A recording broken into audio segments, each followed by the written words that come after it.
ஓம் சக்தி ஆன்மீக குரு அம்மா அவர்களின் அருளாசியுடன் மேல்மருவத்தூர் ஆதிபராசக்தி சித்தர் பீடத்தில் ஆகஸ்ட் 6-7 தேதிகளில் கஞ்சி வார்ப்பும் சுயம்பு அன்னைக்கு பாலாபிஷேகமும் நடைபெறும். செவ்வாடை பக்தர்கள் அனைவரும் கலந்து கொண்டு அன்னையின் அருள் பெறுமாறு கோவை, திருப்பூர் மாவட்டங்கள் சார்பாக அன்புடன் அழைக்கின்றோம். அண்மை செய்தி. பேட்மிண்டன் ஆடவர் ஒற்றையர் பிரிவு அரையிறுதிக்கு இந்தியாவின் லக்ஷ்யா சென் முன்னேறியுள்ளார். ஒலிம்பிக்ஸ் பேட்மிண்டன் ஆடவர் ஒற்றையர் பிரிவின் அரையிறுதிப் போட்டிக்கு இந்தியாவின் லக்ஷ்யா சென் தகுதி பெற்றுள்ளார். இன்று நடந்த காலிறுதிப் போட்டியில் அவர் வெற்றி பெற்று அரையிறுதிப் போட்டிக்கு தகுதி பெற்றுள்ளார். காலிறுதியில் சீன தைபே வீரர் சோ டைன் சென்னை வீழ்த்தி லக்ஷ்யா சென் அரையிறுதிக்கு தகுதி பெற்றுள்ளார்.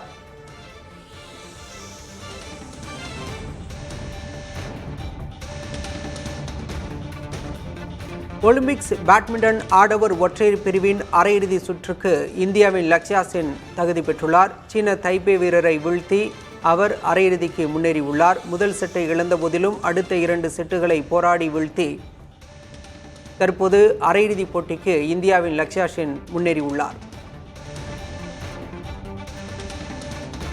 விவரங்களோடு செய்தியாளர் சந்தானம் நம்முடன் இணைந்திருக்கிறார். சந்தானம், இந்த வெற்றியின் மூலம் இந்தியாவிற்கு மேலும் ஒரு பதக்கம் உறுதியாகியுள்ளதாக நம்பலாமா? பாரிஸ் ஒலிம்பிக்ஸ் தொடருக்கு மேலும் ஒரு வரலாறு படைத்திருக்கிறது. இன்று மாலை இந்திய வில்வித்தை அணி முதல் முறையாக அரையிறுதிக்கு முன்னேறிய சூழல தற்போது ஆடவர் ஒற்றையர் பிரிவுல ஒரு இந்திய வீரர் முதல் முறையாக அரையிறுதிக்கு முன்னேறியிருக்கிறார். இதுவரை இந்திய மகளிர் அணி சார்பாக பதக்கங்களை ஒலிம்பிக்கில் பேட்மிண்டனில் வென்றிருந்தாலும் கூட ஆடவர் பிரிவுல யாருமே அரையிறுதி வரை கூட முன்னேறாத சூழல தற்போது அரையிறுதிக்கு முன்னேறி லக்ஷ்யா சென் வரலாறு படைத்திருக்கிறார். இருப்பினும் கூட பதக்கம் வெல்வதற்கு அரையிறுதியில வெற்றி பெற வேண்டும். அப்படி அரையிறுதி தோல்வி பெடுத்து ஆடினாலும் கூட வெண்கல பதக்கத்திற்கான போட்டியில விளையாட வேண்டும். இருப்பினும் கூட தற்போது லக்ஷ்யா சென் இந்த ஒலிம்பிக்ல விளையாடி வரக்கூடிய விருதை அவர் பதக்கம் வெல்வதற்கான வாய்ப்பு என்பது இருக்கிறது.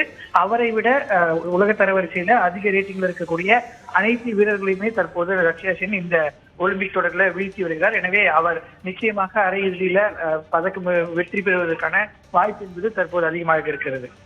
விரிவான தகவல்களுக்கு நன்றி சந்தானம்.